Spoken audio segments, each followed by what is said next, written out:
todos, sejam muito bem-vindos a mais um episódio do podcast Vozes Inclusivas. Este podcast, como já todos sabem, tem como objetivo dar-vos a conhecer o testemunho de destinatários e assistentes pessoais do Que a Vida Póvoa de Lanhoso, qual o seu percurso de vida antes, durante e depois de usufruírem da assistência pessoal. Hoje temos aqui connosco a doutora Fátima Muniz. Boa tarde, doutora Fátima. Olá, boa tarde. Gostava de lhe agradecer, antes de mais, a sua presença e ter aceito o nosso convite para participar aqui no nosso podcast. A doutora Fátima é destinatária do Que a Vida Póvoa de Lanhoso.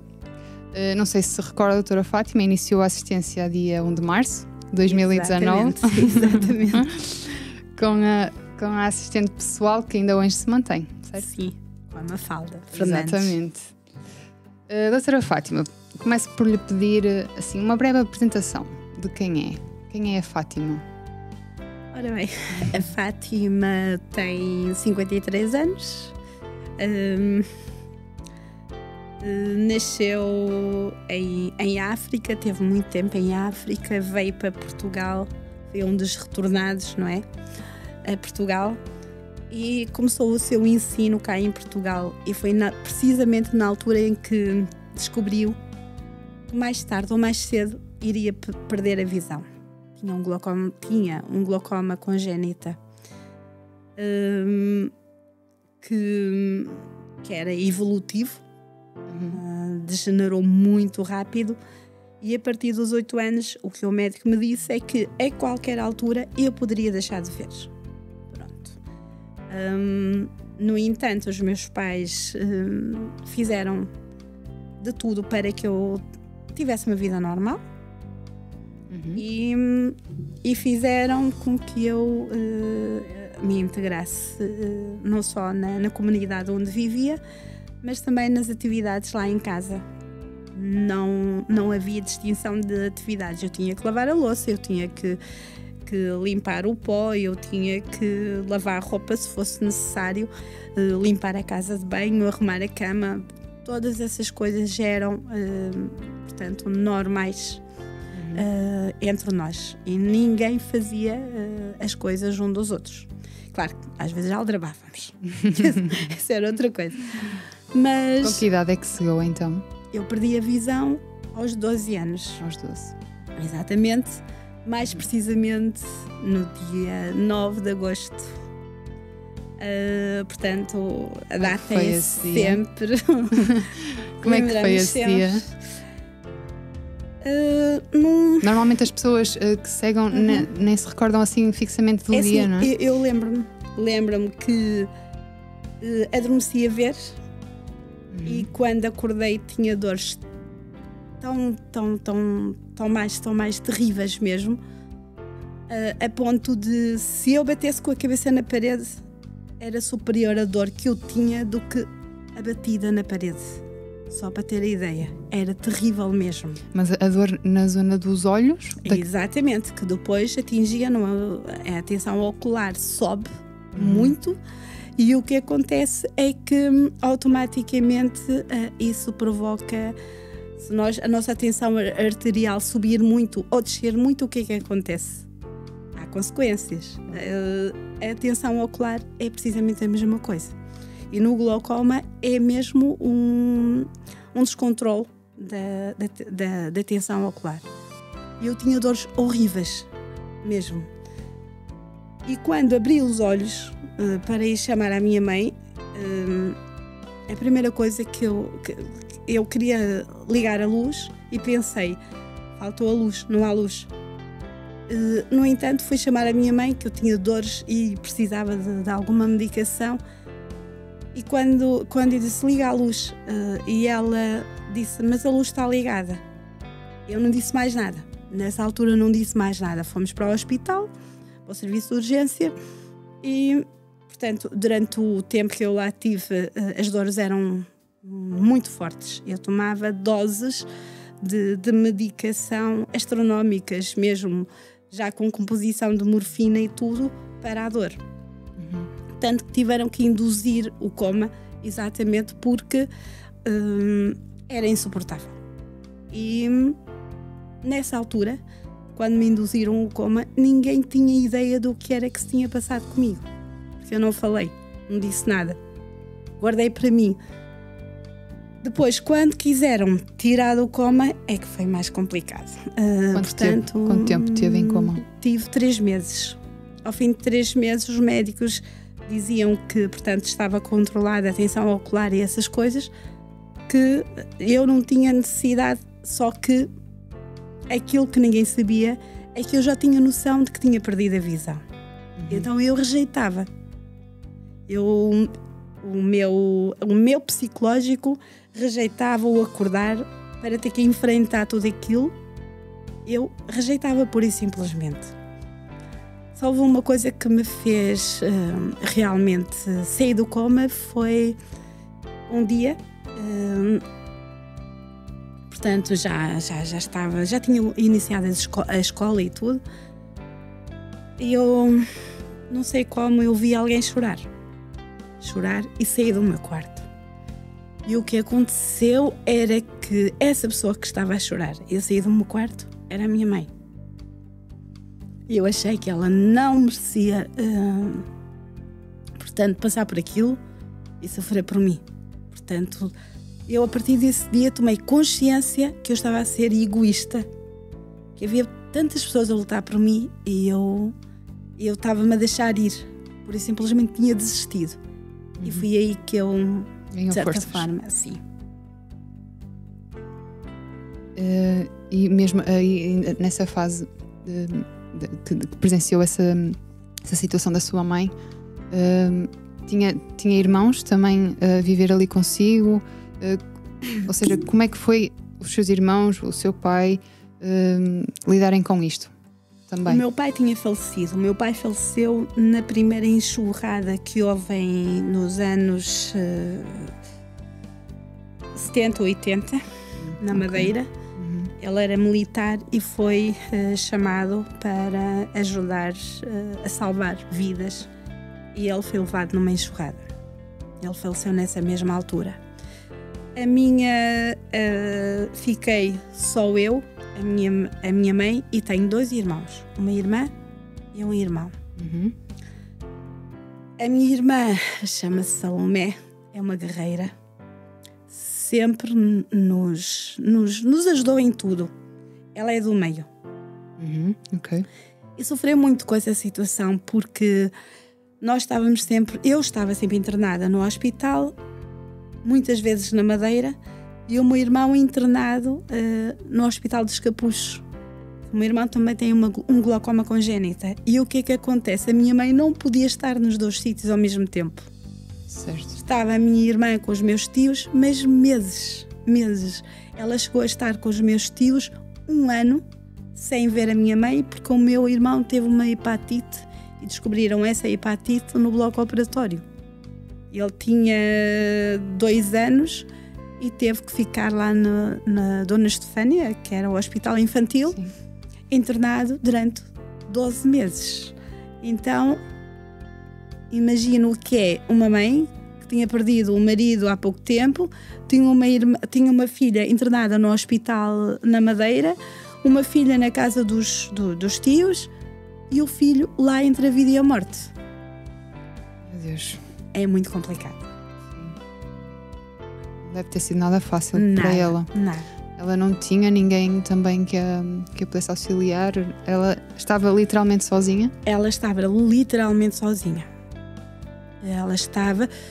Quem auxiliava era uma irmã dela, que era uma das irmãs mais velhas, que ajudava em tudo aquilo que podia. Por isso é que a minha irmã ficava lá. Eu estava no hospital ou estava no colégio, que era um colégio interno, e a minha irmã estava lá na casa dos meus tios. Mas era uma vida difícil. Eles tinham 9 filhos. Com a minha irmã eram 10. Era muito difícil, não era fácil. E ela foi criada numa casa, portanto, muito humilde, em que a comida era dividida, tudo era... A roupa passava de uns para os outros, porque era a única forma de se fazer as coisas, não havia outra forma. Claro. Pronto, então depois A doutora Fátima acaba depois por regressar a casa, não é? Sim. E aí a sua irmã também regressa e o seu irmão? Voltam a estar todos juntos em casa? Estamos todos juntos em casa. O meu irmão sempre com problemas a vir a Lisboa, ao Hospital dos Capuzes, para ser operado várias vezes. Mas regressamos todos a casa e a primeira coisa que aconteceu foi a minha mãe procurou automaticamente saber como é que podia lidar com a situação, como é que podia organizar as coisas para que eu pudesse ter uma vida normal. Ela fez um curso de atividades de vida diária em que ela esteve um mês a fazer várias coisas com os olhos vendados, desde fazer a cama, passar a ferro, lavar a louça, limpar pó, comer, descascar uma banana, uma maçã, partir os alimentos, tudo, cozinhar, tudo. Isso é fantástico. E a partir daí, isso foi o ponto de partida. Ponto de partida para a minha integração. Sim, e no que ela fundo, acabou por conseguir pôr-se um bocadinho no seu lugar, não é? Sim. E arranjar ferramentas para a Fátima conseguir fazer a sua vida, não é? Não, sem ela dúvida. Ensinar-lhe a si, não é? Sem dúvida. Até mesmo porque, portanto, ninguém entendia o porquê de eu estar a rejeitar viver. Claro que os médicos, os psicólogos estiveram ali todos e a primeira coisa que fizeram foi, portanto, ver o olho e perguntar se eu estava a ver a luz. Que era uma lâmpadazinha que eles tinham pequenininha, viam o fundo do olho, etc. E eu disse-lhes, não estou a ver e vocês sabem que eu não estou a ver. E a partir daí caiu a ficha a toda a gente e estava a explicação do porquê de eu ter rejeitado voltar a viver, no fundo. Eles aí perceberam que a doutora Fátima estava completamente consciente do que estava a acontecer, não é? Eles perceberam que eu quando fui para o hospital, eu tinha consciência do que me tinha acontecido. Eu tinha 12 anos, mas eu tinha crescido muito. Eu cresci muito. Foi um crescimento choque mesmo, foi um choque. Eu tive que crescer e crescer, mais nada. Não tive opção. Eu não tive opção. E nessa altura o que aconteceu foi automaticamente, quando tiveram essa noção, eu perguntei à minha mãe, disse-lhe que precisava de ajuda. E ela perguntou, mas o que é que tu precisas exatamente? Eu disse, olha, eu preciso, não sei em que altura do ano é que estamos, mas, ou em que semana é que estamos, porque eu não tinha consciência do tempo ter passado. Mas eu preciso de voltar à escola, mas para eu voltar à escola eu tenho que aprender o braille. E a resposta da minha mãe foi tão simples como isto. Ainda bem que é isso que me pedes, porque se tu pedisses para eu ter pena de ti, lamento, mas eu não tenho. Tens aqui 2 mãos, 2 ombros, para te dar força e para te orientar. Mas não tens aqui alguém para ter pena de ti. Vais ter uma sociedade inteira que vai ter pena de ti e não precisas da minha. E foi aí, portanto, o ponto de partida, e foi o que me levou a pensar, eu não tenho o direito de decepcionar, nem de provocar mais dor à minha família. Nesse momento não sentiu em nenhum momento tristeza ou mágoa pela sua mãe lhe ter dito as coisas dessa forma? Não, eu entendi a mensagem. A minha mãe não era de falar muito. Mas era assertiva? Era assertiva. Tinha uma coisa muito engraçada. Um dia eu saí com os meus amigos. Foi uma festa de aniversário. Nessa festa de aniversário, portanto, a minha mãe tinha dito, olha, não venhas muito tarde, ok? Ela não pôs qualquer entrave. O que é que aconteceu? Algumas pessoas beberam demais e foram para o hospital porque entraram em coma alcoólico. E eu, claro, estava no grupo, fomos todos para o hospital com os colegas, mas não liguei para a minha mãe. E cheguei a casa por volta das 5 da manhã, fui muito devagarinho, de pé em pé. Entrei no meu quarto e deitei-me. No dia seguinte, a minha mãe não perguntou nada. Eu, como achei que, pronto, ela sabia que eu estava em casa, não sei o quê, achei que não precisava dar justificação. E ela não perguntou nada. Nunca perguntou nada. Ao fim de meses, outra colega fez anos. E disse, olha, mamãe, eu vou... A Maria faz anos e eu vou à festa da Maria. Ela só me disse assim, não podes, estás cansada. E eu entendi. Não precisei de que ela me dissesse porque é que não me vieste dizer o que é que aconteceu, o que é que não aconteceu. Eu entendi. Não precisei de mais nada. Portanto, eu sabia que ela era uma pessoa de poucas palavras, mas muito assertiva. Ela falava quando era necessário falar. Não era pessoa de andar ali a discutir, nem nada disso. Era uma pessoa muito, muito calma, tentava perceber as coisas. Isso, observadora, não é? Muito, muito, muito. E muito amiga de ajudar. Nós morávamos numa aldeia e era uma aldeia pescatória em que só tinha um túnel, que era a única via de comunicação, então por mar. O que é que acontecia? As pessoas tinham muitas dificuldades financeiras. Depois apareciam as doenças, as pessoas não sabiam orientar as coisas. A minha mãe tentava organizar as coisas, fazer com que as pessoas consultassem os médicos certos. Não sabia, mas ia atrás. A minha mãe ia atrás. Não interessa. O importante não é o não saber. Ela dizia-me tantas vezes, nós só somos ignorantes se quisermos. A nossa ignorância acaba em 5 minutos. Basta irmos atrás. Verdade? É uma boa frase. É. Doutora Fátima, e então o processo educativo, depois como é que foi? Depois, eu estava na educação especial na Madeira e tinha uma professora que era chamada Maria Augusta, que era uma pessoa espetacular, que me dava apoio, portanto no ensino integrado. Nessa altura era chamado ensino integrado.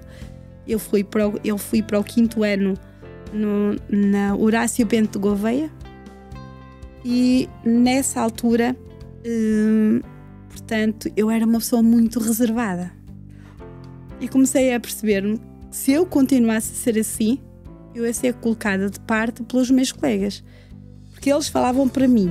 Se eu não comunicava com eles porque tinha vergonha, automaticamente eles iam, era hoje, amanhã e depois, ia haver um dia em que eu ia ficar de parte.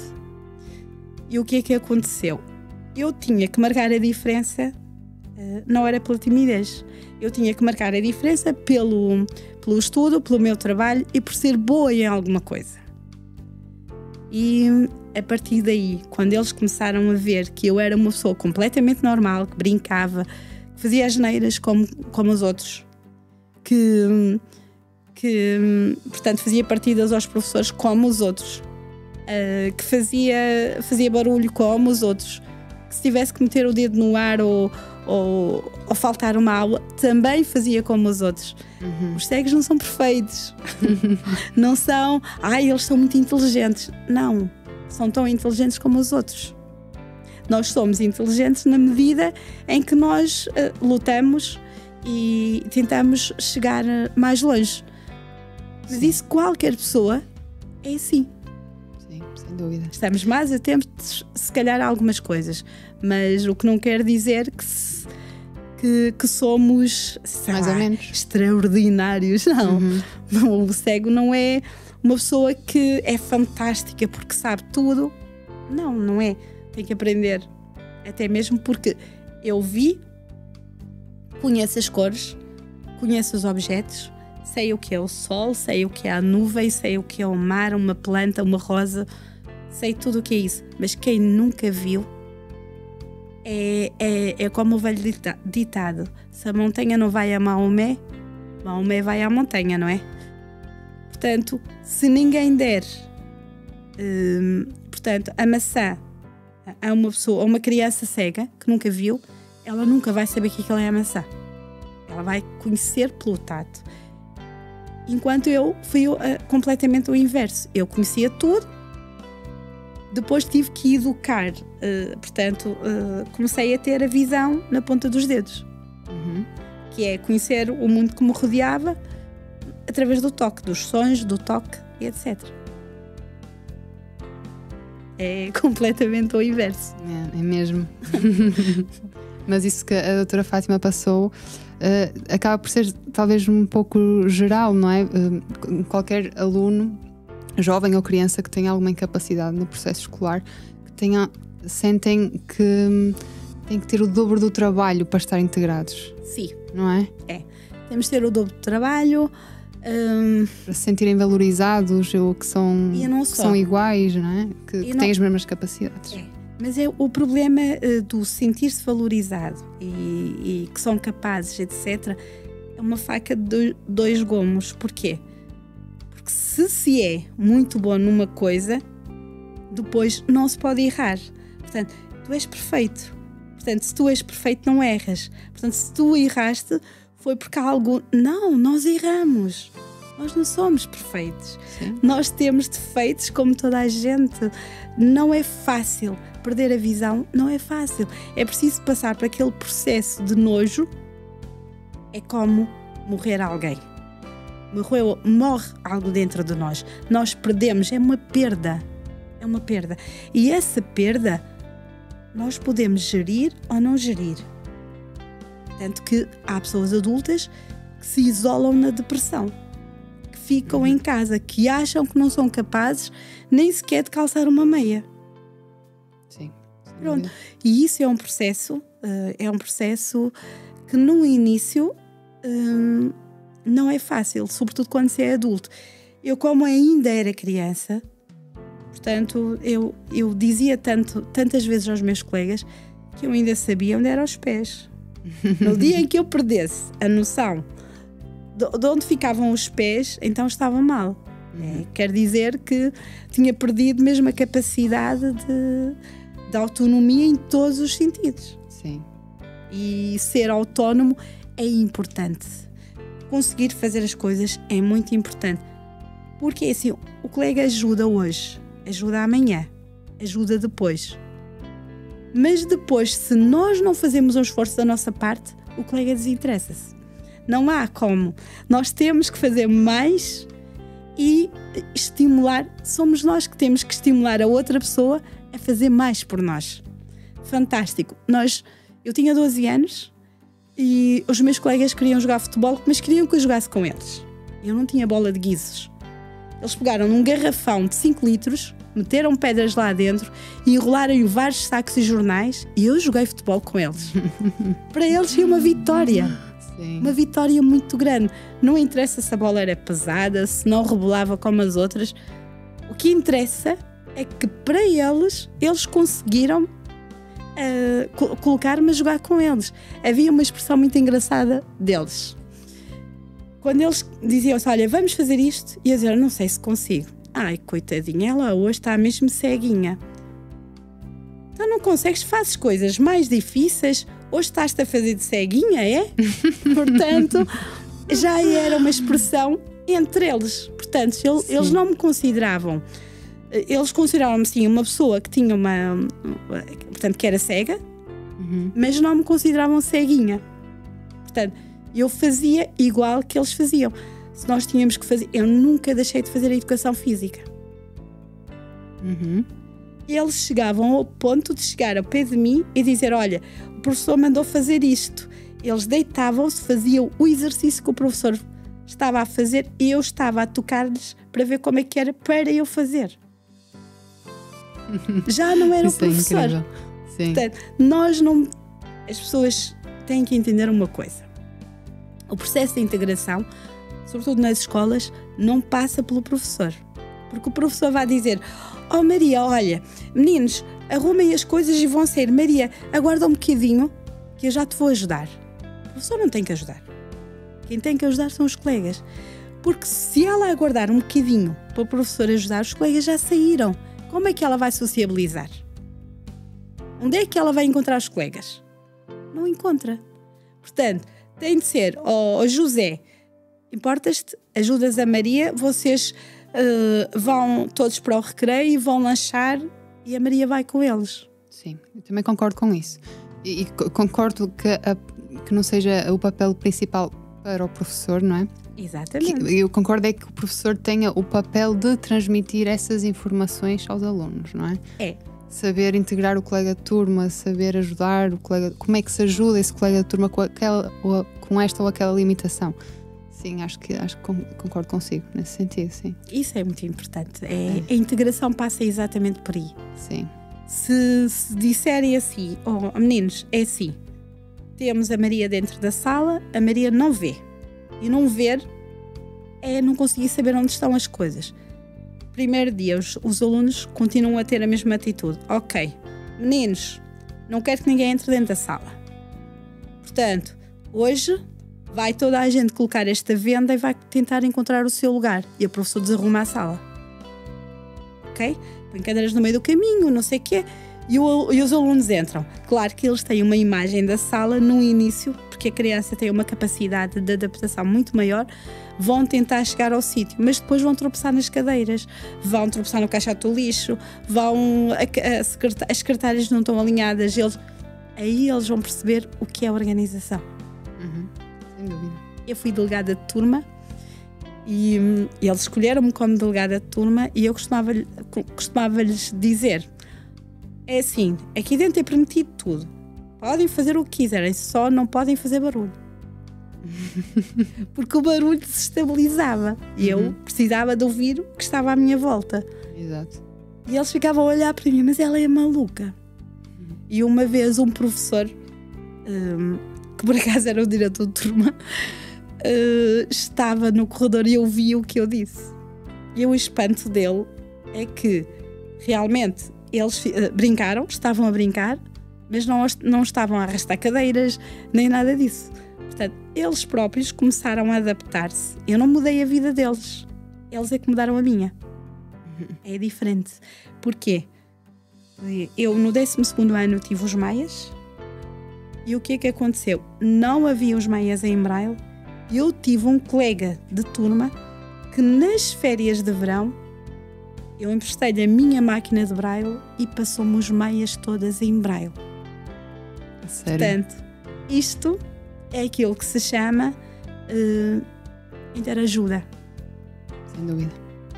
Na faculdade, eu gravava as aulas, fazia os apontamentos e depois passava para os colegas. Portanto, exatamente, eu fazia aquilo que eles muitas vezes não conseguiam fazer, ou apanhar tudo, e eles ajudavam-me noutras coisas. Quando havia um livro que eu precisava de ler algum trecho, o que é que acontecia? Eles iam à biblioteca, faziam a fotocópia, levavam para casa com um gravador e uma cassete, gravavam e eu tinha o livro. Portanto, era um trabalho de equipa. Sim. Mas isso tem que partir de nós. Temos que ter essa abertura. Ainda mantém essas amizades hoje em dia? Sim. Sim? Sim. Tenho a Rosa, que é uma senhora de Cabo Verde, que é a Rosa Muniz, que não tem nada a ver com a minha irmã, mas tínhamos o mesmo nome. E um dia, só para ter uma pequena ideia, eu estava numa residência universitária e ela foi visitar-me. E quando chegou lá, disse que queria falar com a Fátima Muniz. Perguntaram: mas quem é que devo anunciar? Diga que é a Rosa Muniz. E a minha colega veio toda escandalizada. Mas tu tens uma irmã chamada Rosa Muniz? Eu tenho. Mas o quê? Mas ela é quê? É preta? Não te preocupes que eu não lhe vejo a cor, portanto está tudo bem. O importante é que ela é minha irmã. De resto, a cor dela é a coisa que menos me incomoda. Exato. Era uma pessoa fantástica. Era ela, era o Bruno Caelho Fialho, era a Isabel, era a Sofia. Éramos um grupo enorme. Eu, para nomes, eu esqueço, eu troco o nome, muitas vezes o nome das pessoas. E essa colega, a Sofia, os pais dela já me conheciam. A mãe era educadora de infância e o pai era advogado. E quando ligava para a casa dela, tu sim, é da casa da Raquel, é sim, a Diana está assim, então eu gostaria de falar com a Sofia. Já sabiam que era eu. Já era inconfundível, não é? Com essa conversa. Pronto, e depois entrando na parte profissional, não é? Você, não sei se já no 12º ano, se já tinha alguma ideia do que queria ser, do que queria trabalhar, os prós e os contras. Sim. Eu já sabia que queria ir para a faculdade e já sabia que queria fazer jornalismo. Ok. Havia uma coisa que eu meti na cabeça quando era miúda e portanto o bichinho ficou. Ficou porquê? Porque eu andei num colégio e o colégio tinha vários andares e aquilo fazia eco e eu tinha uma rádio lá dentro. Nós fazíamos rádio com o eco que fazia, porque depois aquilo propagava-se e toda a gente ouvia a rádio. Colocávamos música, fazíamos spots publicitários, dávamos notícias do colégio. Devo dizer que eu dei com a irmã quase em maluca, mas pronto. Mas a verdade é que eu, desde essa altura, que sempre fiz isso. Sempre estive envolvida em, portanto, escrever folhetos nas escolas de informação, em trabalhos. Sempre gostei desse tipo de coisas. E quando decidi ir para a faculdade, decidi mesmo ir para jornalismo. Foi o único curso que eu escolhi e foi a única faculdade que eu escolhi. Onde estudou? Instituto Superior de Ciências Sociais e Políticas, pertence à Universidade Técnica de Lisboa. Lisboa. E como é que foi o processo na licenciatura? Não foi... Nunca se desiludiu com o curso? Um bocadinho. Sim? Um bocadinho. Houve uma altura em que desiludi-me com o curso, sobretudo no 2º ano, que achei que aquilo, havia coisas que não... Era muita cultura geral, muita cultura... Depois percebi o porquê. Percebi o porquê de tanta informação. Tive pena de não haver uma componente prática mais ativa, mas não desgostei do curso. Gostei de ter feito a licenciatura na faculdade em que fiz e, sobretudo, gostei dos professores. Tive professores fantásticos. Eu estava-me a lembrar aqui de um professor que era o Fernando Seara. Eu estava no corredor e era o meu 2º dia de aulas e ele chegou ao pé de mim e disse: "Você é caloira?" Eu sou. E é de curso, eu, comunicação social. Diz: "Olha, então você vai ter aulas comigo, venha comigo." E eu assim: "Sério? Isto é possível?"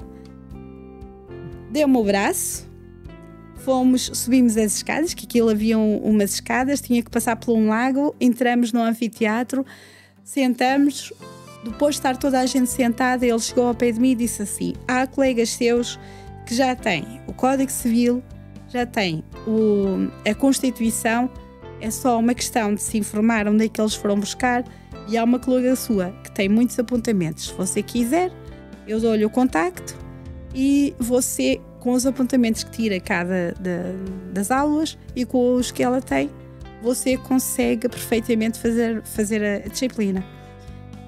E a partir daí criou-se aquela empatia. Ele vinha sempre perguntar: "Há alguma dúvida? Você já sabe, pode gravar as aulas." Eu gravava as aulas.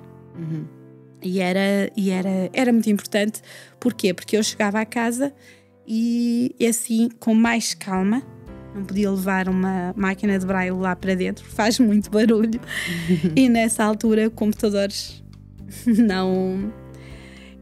não havia, e estamos a falar nos anos 90. Não havia esta formas acessíveis. Exatamente, não havia estas.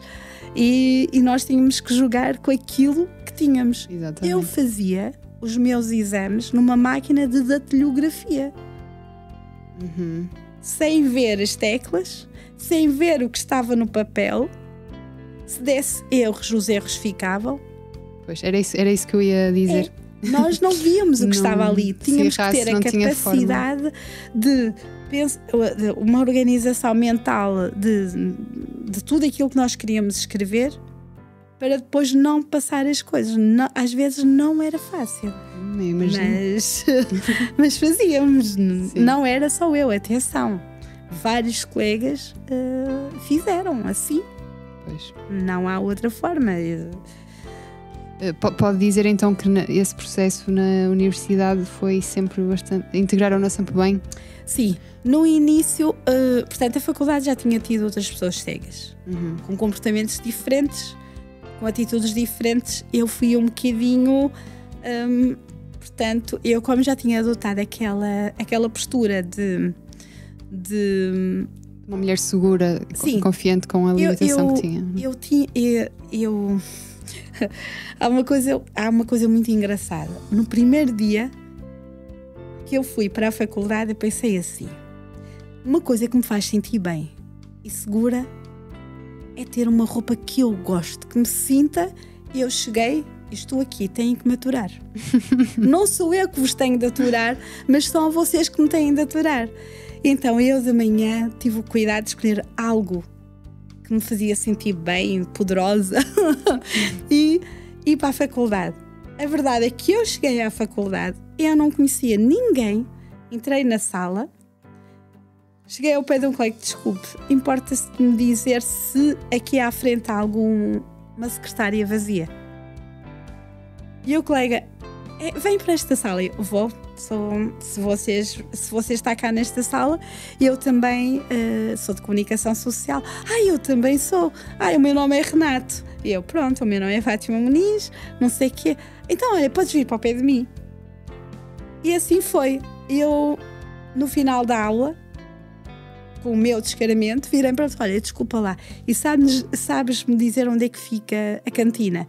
É que eu queria lanchar e eu ainda não conheço muito bem. Não há problema. Descemos, que ele havia umas escadas, fomos à cantina e vira-se ele para mim: vem jogar matrecos comigo? Eu assim: vou, mas olha que eu posso não acertar na bola. Mas a verdade é que fomos jogar matrecos.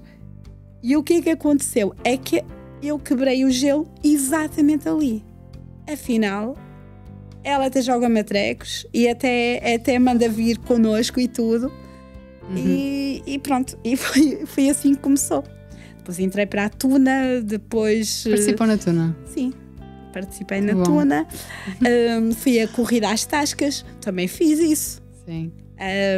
Teve a experiência universitária, não é? Sim. Que bom. Pronto, e depois termina a faculdade, consegue logo...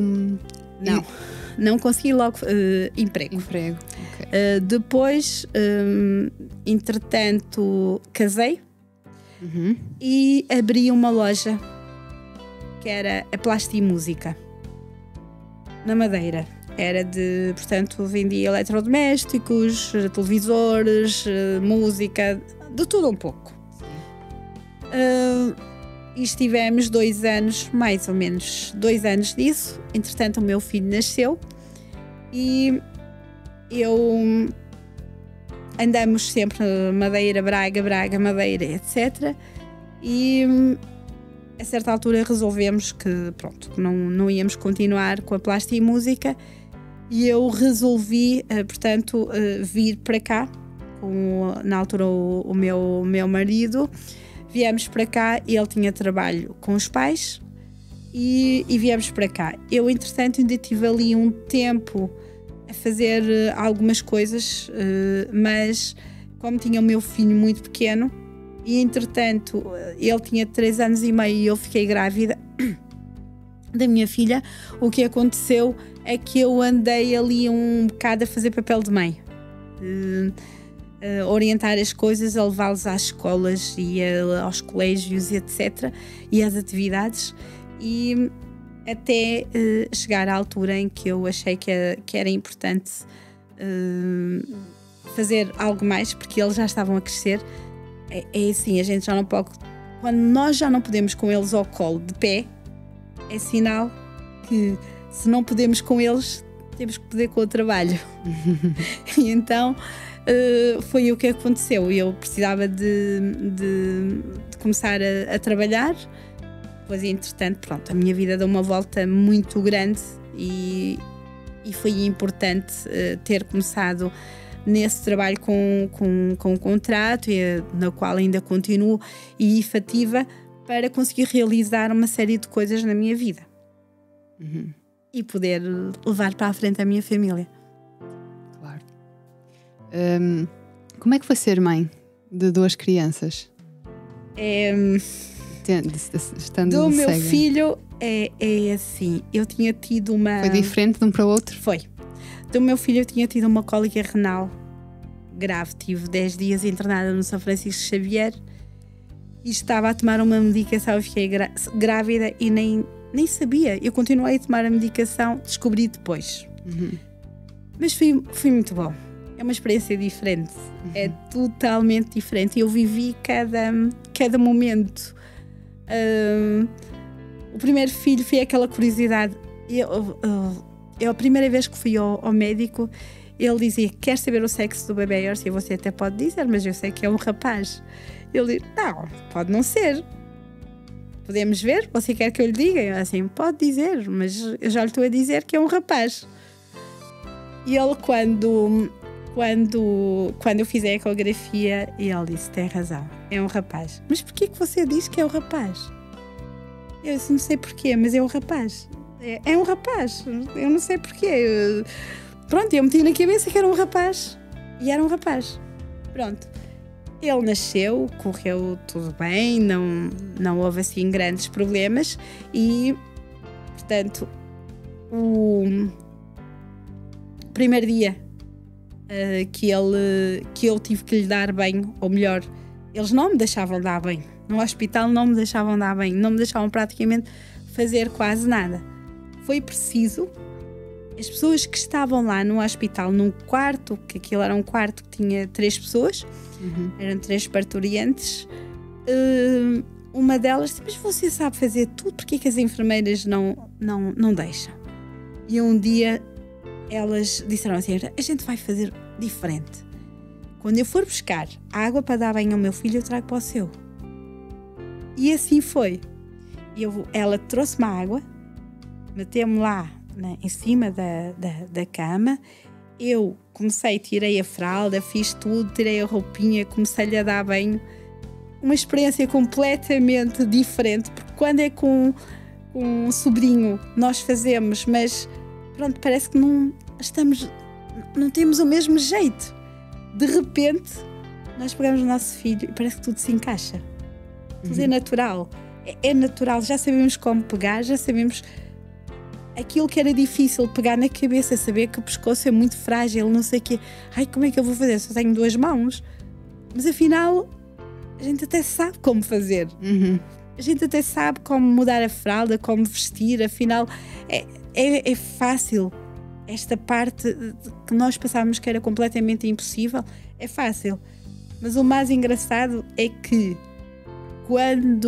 quando as minhas colegas se aperceberam, uma enfermeira estava a entrar, elas fizeram-lhe sinal para ela estar calada, ela ficou lá à porta, não entrou e fez sinal para as outras colegas e médicos e tudo que estavam lá no corredor. Quando eu dei conta, estavam eles todos ali a ver como é que eu fazia. A sério? É.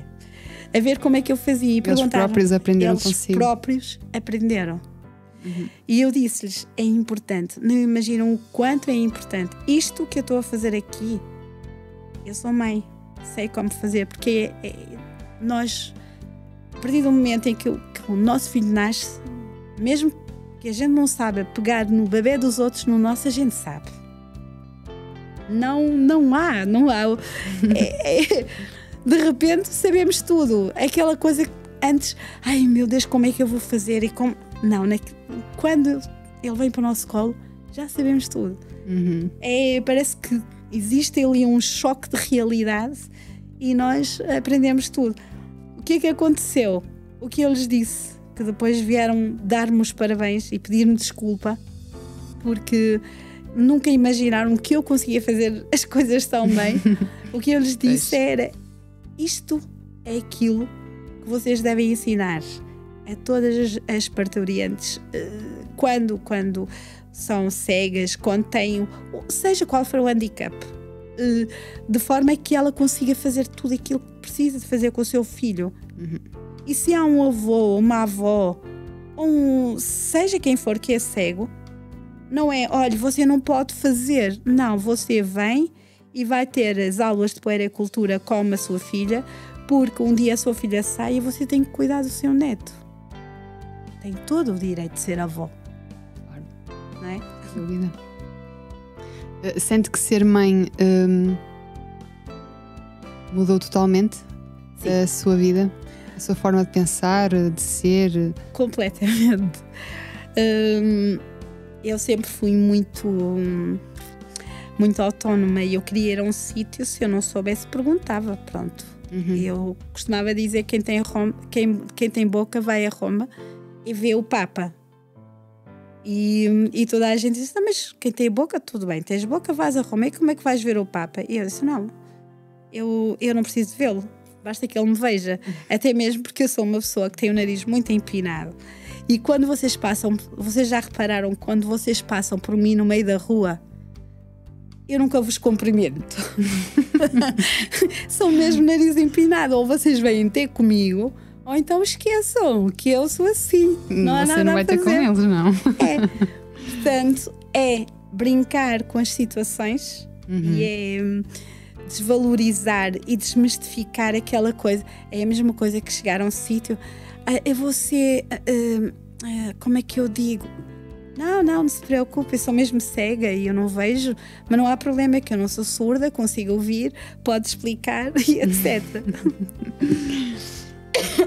Pronto, vamos agora aqui ao Cavi, da Póvoa de Lanhoso. Quando é que ouviu falar do Cavi? Lembra-se? Quase na formação, na candidatura. Sim. Portanto, como pertence aqui aos órgãos sociais, acabei por acompanhar, portanto, todo o processo e portanto, achei ótimo e achei que poderia ser uma mais-valia muito grande para a autonomia das pessoas. Quando ouviu falar do Cavi, pronto, percebeu então em que consistia e qual era o objetivo? Sim. Em que momento é que percebeu que poderia ser uma resposta para si? A partir do momento em que há coisas que nós pretendemos fazer e não conseguimos. Portanto, eu entendi... Que dificuldades é que tinha no momento e que achou, ok, o Cavi poderia ser uma resposta para mim, agora? Ir a um centro comercial. Ok. Entrar no Braga Park. Não... É tudo muito bonito, mas não há sinalética nenhuma. Eu estou a falar do Braga Park, que é um prédio muito grande, com muitas lojas, com muitas músicas, com muitos cheiros, com muitas pessoas. E entende-se. Sim. Agora, entrar no Hospital de Braga.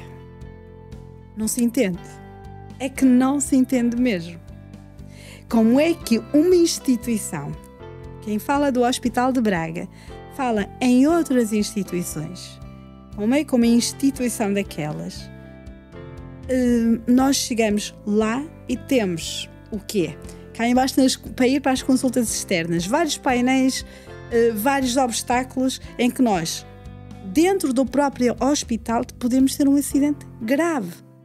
Não existe sinalética, não existe barreiras, não existe nada para poder nos orientar. Bater contra um painel daqueles é a coisa mais fácil deste mundo. Colocar o Hospital de Braga no banco dos réus também é muito fácil. Por não cumprir regras de acessibilidade. É que nem para eles são bons. É que nem para eles. Como é que... Já lhe aconteceu algum momento concreto? Eu saí do elevador, portanto eu fui à consulta de pneumologia, saí do elevador, aquilo é muito amplo, faz eco. Eu pensei que estava a ir para o sítio correto e ia caindo pelas escadas abaixo. que nem sequer ao chegar às escadas tem o relevo. Pois. Portanto, é completamente inadmissível que um organismo como aquele não tenha esse tipo de coisas. Eu posso lhe dar um exemplo tão simples. No antigo Hospital de Braga,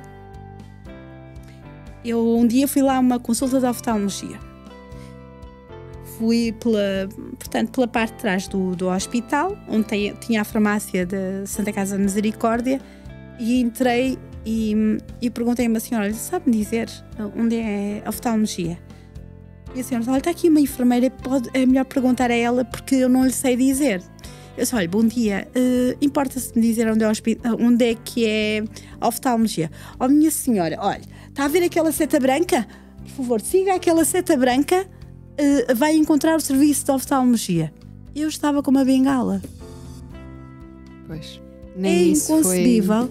É inconcebível que um médico, uma obstetrícia, quando eu fui ter a minha filha ao hospital, me tenha dito: você não vê? Eu: não. Então como é que você vai ter esta criança? Disseram-lhe isso? Sim, eu disse: desculpe, está aqui alguma enfermeira? Está sim, porque é preciso de alguma coisa. Preciso de outro médico. Se você é médico e não sabe como é que uma criança nasce, que eu saiba não é pelos olhos. Portanto, se não sabe como é que uma criança nasce, automaticamente estou muito mal entregue. Estamos a falar de profissionais. Sim, sem dúvida. Isso é mesmo... É grave. É mesmo muito grave. Muito grave. E nós chegamos quem fala no Hospital de Braga, eu estou a falar que é uma realidade mais próxima de mim. Sim, exato. Porque... Fala também em outros hospitais em que os próprios médicos não sabem lidar com a diferença. Os próprios médicos, eu tive um acidente, magoei-me na mão. Fui ao trauma, em que o médico estava completamente atrapalhado, não sabia como é que havia de me falar. É inconcebível. Isto não se entende nos dias atuais. Não se entende. Até mesmo porque... Sim, em profissionais de saúde também faz muita confusão. Só esse simples momento de não saber... Estava magoada na mão, não é? E não saber como falar consigo. Você... É acertar. O médico, pronto, ele não se apercebeu e isso eu entendo. Eu estava com o meu filho e ele disse: olha, minha senhora, faça este movimento. E fez um movimento com a mão. Uhum. E eu disse: posso-lhe tocar na mão? De propósito. Eu não lhe disse: olha, desculpe, não estou a ver. Ele disse: porquê? Eu assim: porque eu não estou a ver. Só aí é que ele percebeu? Só aí é que ele percebeu. E ele: desculpe. Eu: não tenho que pedir desculpa. Ninguém tem escrito na testa. Sim. Sou cego, sou surdo. Claro. Ninguém tem. Às vezes não são coisas visíveis. E ele disse: olha, não foi por mal. E eu comecei-me a rir, brinquei com ele e tudo. E ele entendeu que eu não levei a mal. Isso é perfeitamente natural. Claro, porque há pessoas que estão cegas e não é visível no próprio olho, exatamente. Não é visível na postura, porque são pessoas tão autónomas, não é? Que nesses casos, não é? De pessoas que são bastante autónomas, há pessoas que não são, mas que não é mesmo visível. Exatamente. Só mesmo nestes casos assim, quando é preciso, quando exige mesmo da visão, não é? E não consegue ver, é que se nós percebemos. Aqui em Braga já me aconteceu: olha, desculpe, o autocarro, sabe-me dizer qual é o número do autocarro que está a chegar? A menina, para além de não ver, não sabe ler. Eu já vi, minha senhora, uma desgraça nunca vem só. Portanto, a pessoa sabe que os cegos sabem ler, só que não refletiu na hora. Pois. Eu não posso levar a mal uma coisa destas, porque foi uma coisa tão espontânea que pronto. E a senhora ficou toda atrapalhada e eu ria-me. E ela toda atrapalhada. E a senhora: não se preocupe, está tudo bem. Isso é perfeitamente normal. É sinal que a senhora está-me a tomar como uma pessoa completamente normal. Apesar de porque ela tinha noção. Ela disse: olha, eu juro, eu sei que vocês têm licenciaturas, fazem isto, fazem aquilo e não sei o quê. E eu falei nesse sentido porque, como sabem ler, eu nunca refleti. Sabem ler, ok, mas não estão a ver. Não é braille. Uhum. E, portanto, eu entendi a postura dessa senhora aí. Não levei a mal. Até mesmo porque nós temos que ter uma postura educativa e nunca de ficarmos como diz o meu filho, de trombas por qualquer coisa. Sim, também acho. Pronto, e então aqui o nosso Kavi, como é que foi o processo do recrutamento de assistente pessoal? Foi apresentado pela equipa técnica? Foi sugerido? Foi logo? Como é que foi? Foi-me apresentado pela equipa técnica. Eu não conhecia a Mafalda, nem conhecia a mãe da Mafalda. E apesar da Mafalda ter andado na mesma escola do meu filho, eu não a conhecia. Acontece que disseram, mãe, é a Mafalda. Eu disse, pronto, eu não conheço, vou passar a conhecer. E o objetivo é criarmos ali uma empatia para funcionarmos bem. Acontece que a Mafalda é uma pessoa super descontraída. Mesmo bastante descontraída. E é fácil. É fácil dar-se bem com ela. É fácil interagir com ela. É fácil criar empatia com ela. E tudo isso ajudou bastante. Até mesmo, é aquilo que eu costumo dizer, um assistente pessoal é alguém que entra um bocadinho na nossa vida, na esfera da nossa vida privada, não é? Sim, sem dúvida. Que interage com a nossa família e interage com todas as... Sim, entra um pouquinho na vossa privacidade, não é? Exatamente. O que é que acontece? Isso não foi difícil. Porquê? Porque por vários motivos a Mafalda já tem uma forma de estar na vida portanto, tranquila. Porquê? Porque também teve convivência com alguém que tinha baixa visão e que foi perdendo a visão ao longo do tempo. Sim. Portanto, os filhos de pais que estão a perder visão ou pais cegos não estão a pensar como é que hão de fazer as coisas. Então ela não está a pensar assim, bem, como é que eu vou fazer isto para a Dona Fátima fazer isto? Não. Ela age normalmente. É como se às vezes nós estamos a andar na rua e ela vê qualquer coisa e começa-se a rir, mas está a falar do que está a ver. É como se ela estivesse a fazer a audiodescrição daquilo que está à volta.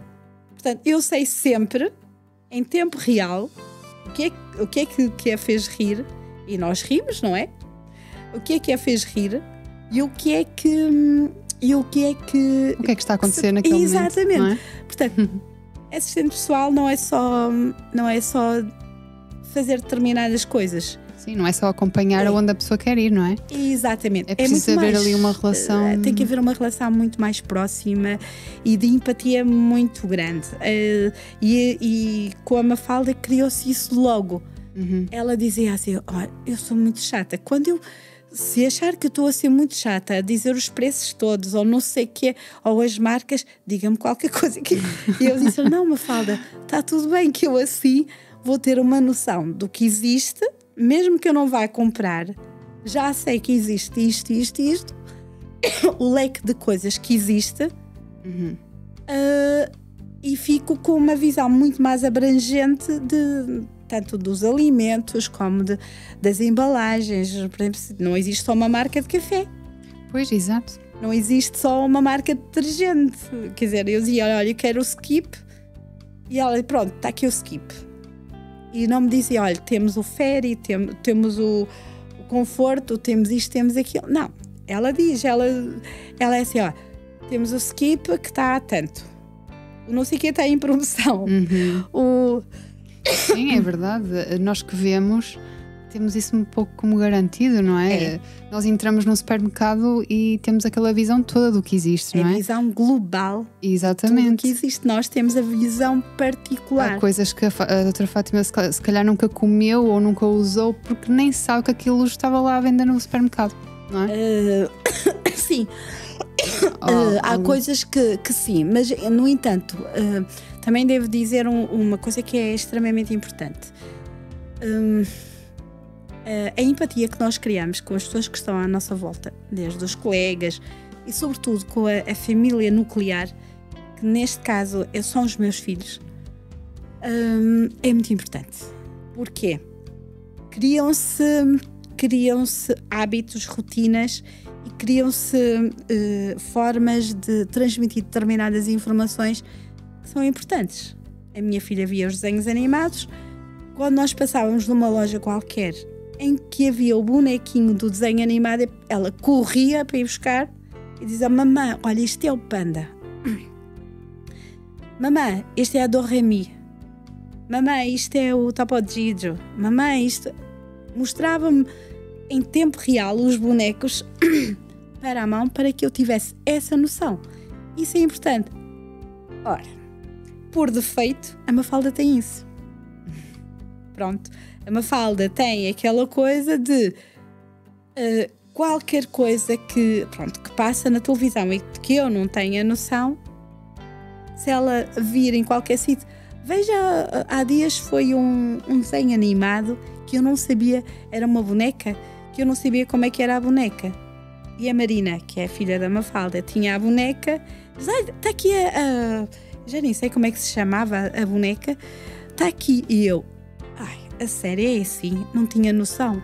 Mas é que não tinha mesmo a noção de como é que era o boneco, não é? Uhum. Tudo isso não é só o dizer: olha, põe a panela assim, este bico é para fazer assim, roda para este lado, sai o gás, abre o frigorífico. Nada disso, não é só isso. Todas estas coisas são elementos integrantes que fazem parte da integração das pessoas. Sem dúvida. Porque assim, quando eu for a qualquer sítio, eu não fico a ouvir as outras pessoas a falar de uma coisa de que eu não sei.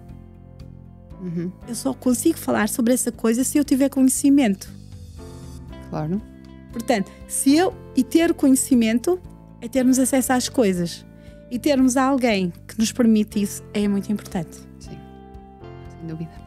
Portanto, um assistente pessoal. Pronto, uma das coisas que acontece connosco, ela um dia destes disse-me: Dona Fátima, mas eu posso lhe ajudar a organizar as coisas. Isso é uma falda. Nós vamos passar a outro patamar, porque isso eu já consigo fazer. Agora eu preciso que me ajude nisto, porque o que é o CAVI? É a promoção da vida independente. Se pela a repetição das mesmas coisas eu já não tenho dificuldade em fazer aquilo, se eu tenho dificuldade noutra coisa, então vamos passar a outra coisa. Uhum. Então, isto é um processo evolutivo. Sim, evolutivo. Daí, às vezes eu disse: mas se calhar isto tinha que estar. Eu disse: não, há coisas que, se nós fizermos sempre as mesmas coisas, é para ir a casa, arrumar os alimentos, fazer isto, isto e isto. Não vamos sair, não estamos a integrar. Estamos a criar uma rotina em que a pessoa não sai dali e não vai aprender outras coisas. O que é o processo de integração, acesso à cultura? É exatamente isso. Ok, esta etapa já ultrapassamos, já consegue fazer, então vamos a esta. Não é? Uhum. Imagina o que é. Pronto, eu vou à sua casa, vou ajudar, por exemplo, a confeccionar uma comida. Ensino-lhe a descascar batatas. Eu nunca vou passar a descascar a cebola e picar a cebola, porque pronto, está lá no plano que tem que descascar batatas. Não é? Mas uma sopa não se faz só com batata.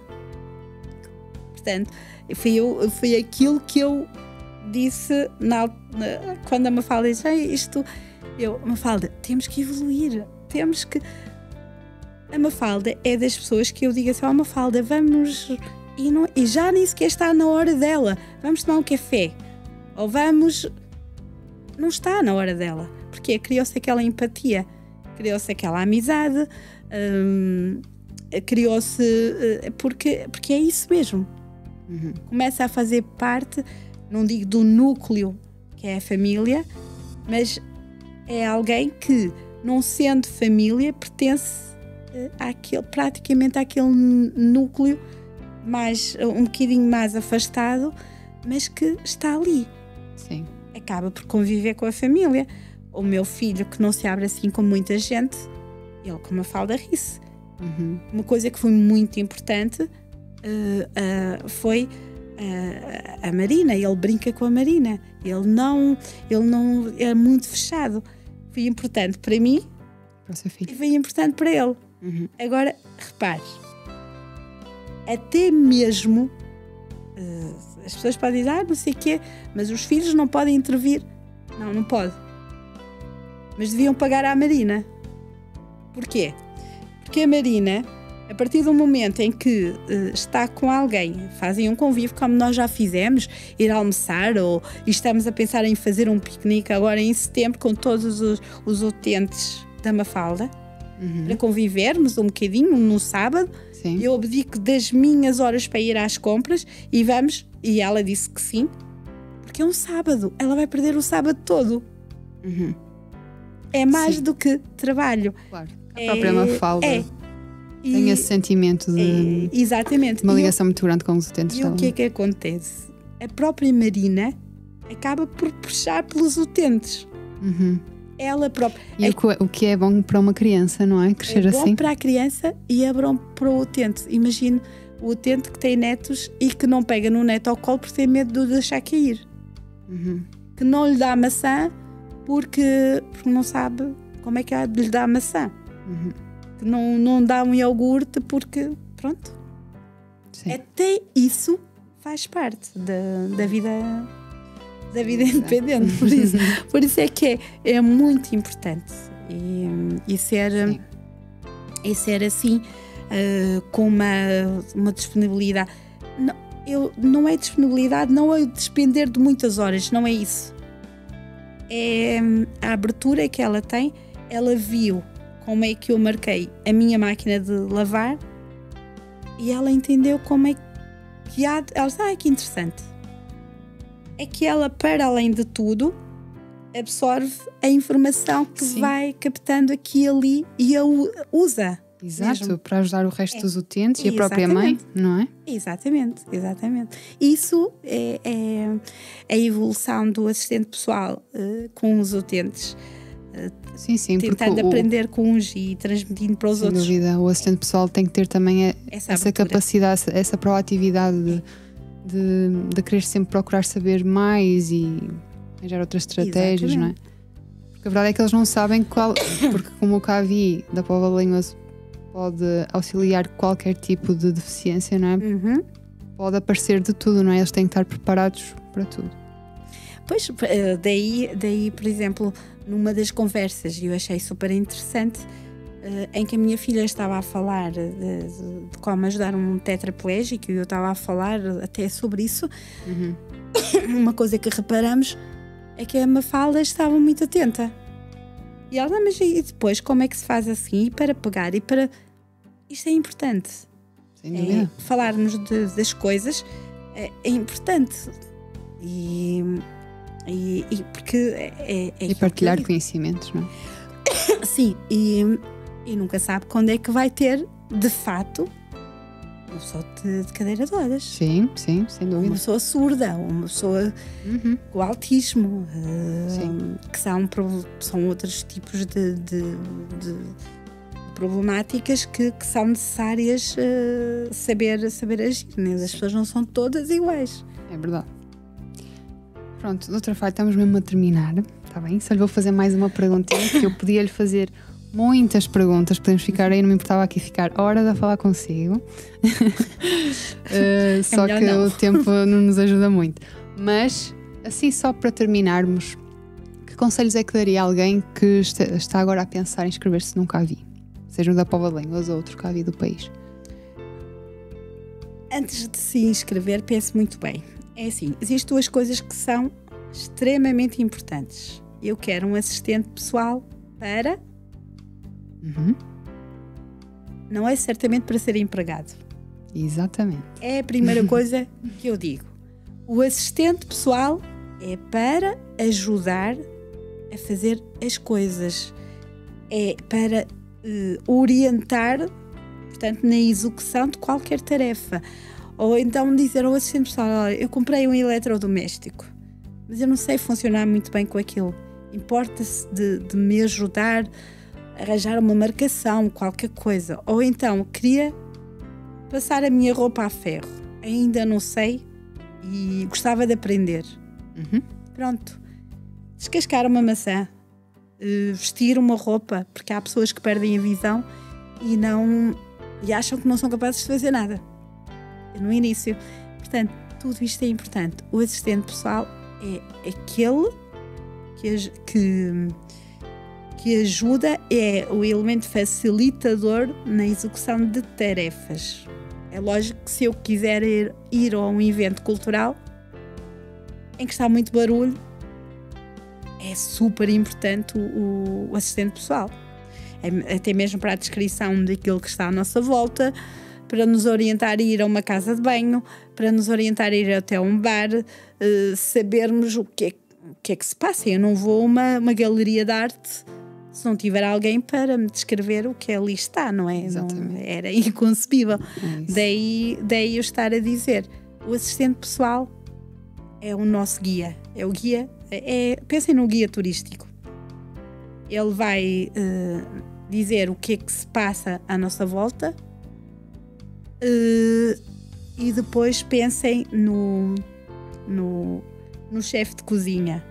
Ele está ali, ele faz a comida, mas está a mostrar. E depois está-lhe a ensinar como picar o alho, como picar a cebola, a salsa, fazer um esturgido, fazer isto, fazer aquilo. A certa altura ele afasta-se e deixa, quando ele vê que a pessoa já sabe fazer determinados passos, ele parte para outra etapa. Ele não fica ali a picar a cebola a vida toda. Portanto, o assistente pessoal é exatamente isso. É o elemento facilitador, é aquele que promove a nossa autonomia, a nossa independência, é aquilo que faz com que nós consigamos estar mais incluídos numa sociedade e agirmos como cidadãos plenos de direitos e de deveres. Sem dúvida. Doutora Fátima, muito obrigada por ter aceito e ter estado aqui connosco no nosso podcast.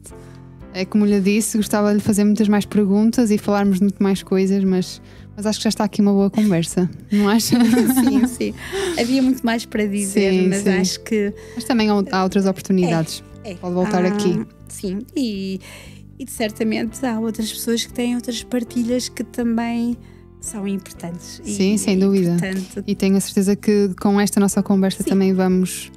Acho que pelo menos uma pessoa vamos conseguir ver com que eles vejam a vida de outra forma, não é? Sim. Ou ter outra perspectiva da vida. Não sei. Certeza, acho que sim. Pelo menos isso. Eu costumo dizer que nós temos um